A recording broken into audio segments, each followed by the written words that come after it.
All right, he's worked for FIFA. He's worked for Oceania. He's a former All White, and he's our go-to guy when it comes to matters football like this. The Women's World Cup, Fred. And one of the frustrating things for me, mate, is that in all the mass media coverage that I see, I have learned what food people like to eat, what songs they sing, what hair ties they wear. I've been told that teams mock the haka when they're just having a bit of fun and training, all of these things. No one seems prepared to put pen to paper and give me a synopsis about who are the best teams at this goddamn tournament and why we should be watching them. And that's why I want you on, mate. It doesn't appear to me any journalist in this country has a clue actually who is here to play and win a tournament, which is what it's about, isn't it? Absolutely.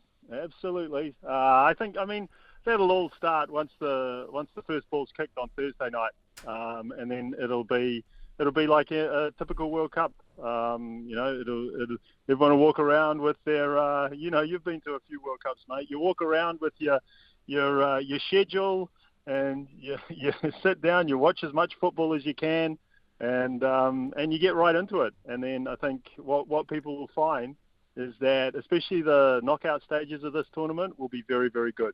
The quality of football will be very, very high, and I'd say you'll get all the best teams gravitating to the top. Look, it's a slow burner like all World Cups are because, that's the nature of the group stage, isn't it? It's a kind of like a sparring kind of thing. Everyone's kind of feeling each other out. But there are standout teams out here. We all know the United States. We all know their pedigree. They're back-to-back champions. Most of us would have heard about the Lionesses winning the European Championship, okay? So those two teams, let's park them. What other teams come here with a reputation? For me, Germany. I think Germany will win it.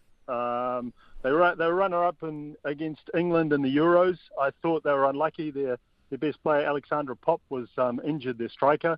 I think if she'd been playing, because she had had a good tournament up till that point, I don't think England would have won that game. And I think Germany would have won the title, would have won the Euros a couple of years ago. So I think, Germany certainly will go deep into the tournament. Spain, two of the best midfielders in the game, in Bonmati and Putalis, and so they'll be strong, especially in the middle of the park. They're ranked 6th in the world, so they have the FIFA ranking to back up what they've done. France are always decent at this level, so expect them to be very good. Although they have had issues around their coach and around. As a number of other teams have had, I think they've probably used the tournament to highlight a few of the problems that have been plaguing some of the countries, and so obviously coming into a World Cup is a good time to raise those issues and get some traction on them. But France will be good, and I think the other one is Sweden. I think Sweden, always strong at this level, have sort of flown under the radar. Haven't had the injuries that some of the other teams have had. And I think, so if you're looking for teams to actually win the tournament, I think you're looking at that group there. Okay, so, normally at a men's World Cup, we pick a couple of South American sides, don't we, obviously, and then, of course, the European sides. They're the only ones that realistically can win it. So is what you're saying is it's pretty similar in terms of the women's football. You take the United States out there, the other teams you've mentioned, they're all European sides.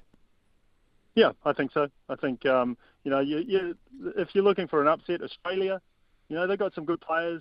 Sam Kerr, great striker, probably the best in the world, or pretty close to it. And they've got obviously home advantage they'll have right through the tournament.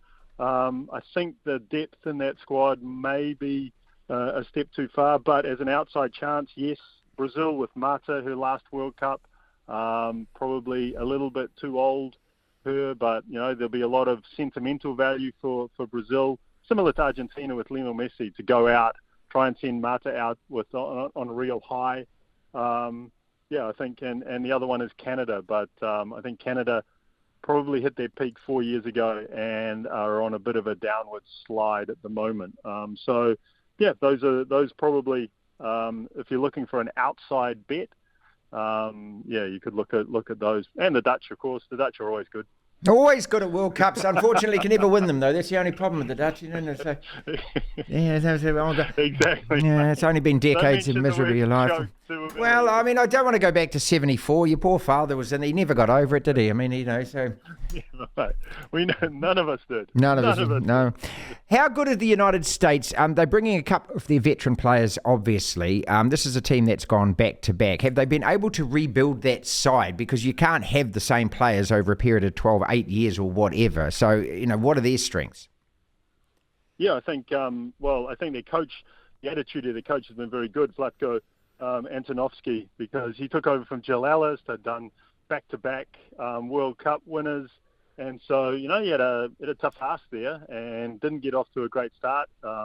Lost a couple of games, so there were question marks early in his tenure. But his approach has been very different. Liz Ellis was very much probably back to senior players more and kept those players together for a long time.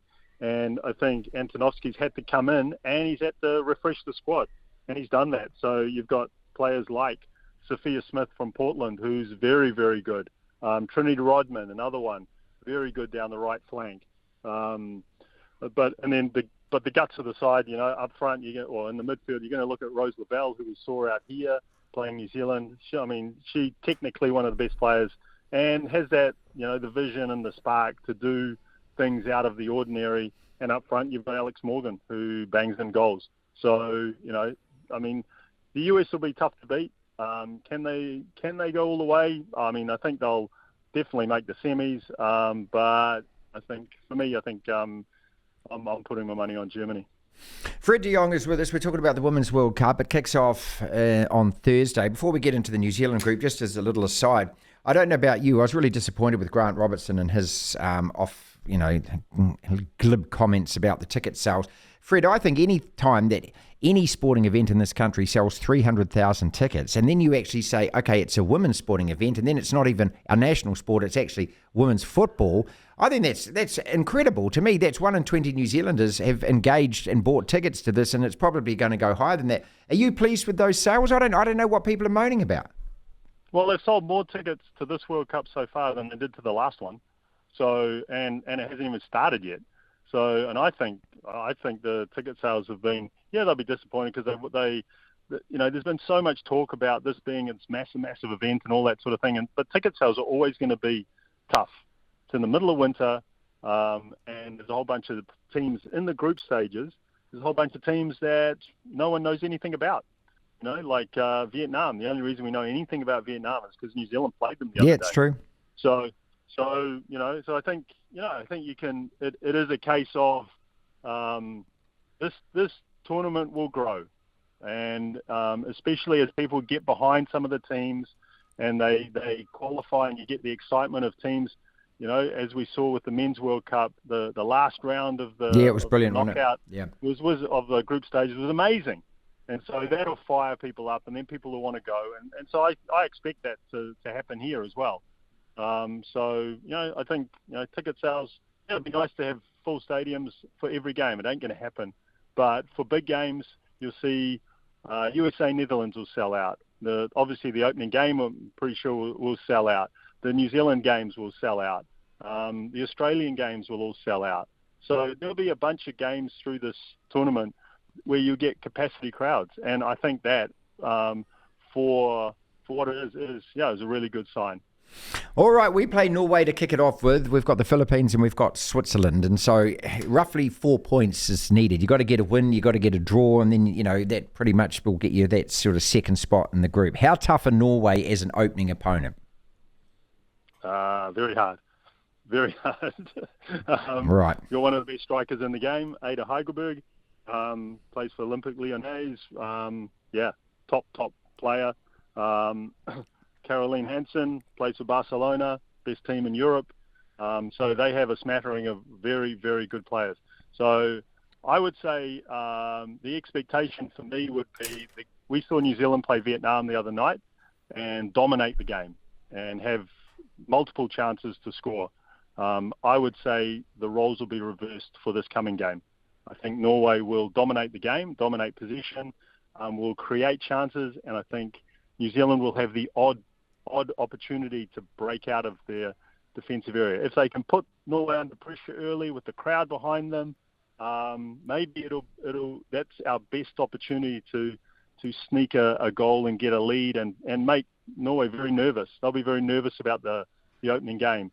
But if we allow Norway to dominate possession and play with the ball too much, then I think it'll be a long evening. Can we get out of this group? Because that would be a major achievement for our football ferns, wouldn't it, to actually make the knockout stage? Any New Zealand team in any World Cup, be it age group, whatever, Fred, I always just think get to the knockout stage and that's a box ticked. Absolutely. I mean, it would be phenomenal if we could get out of our group. I don't think we will. I think we might pinch a draw against Switzerland, and possibly sneak through at best we'll sneak through against the Philippines. But, their coach, Alan Stachich, we've seen him with Central Coast Mariners, good coach. It was a tough game against the Philippines last time the Ferns played them. And, I mean, if the Ferns had come into the tournament on the back of a whole string of wins and good performances, you'd go, okay, you'd walk in here with some hope. But they haven't done that. The tournament they had against Portugal, against Argentina, those games just showed that this team is still off the pace. And yes, they've had a 2-month camp, and they'll be better for that. But for me, we need to refresh the squad, and there's too many of the same players who peaked probably 8 to 10 years ago, and this will be their swan song.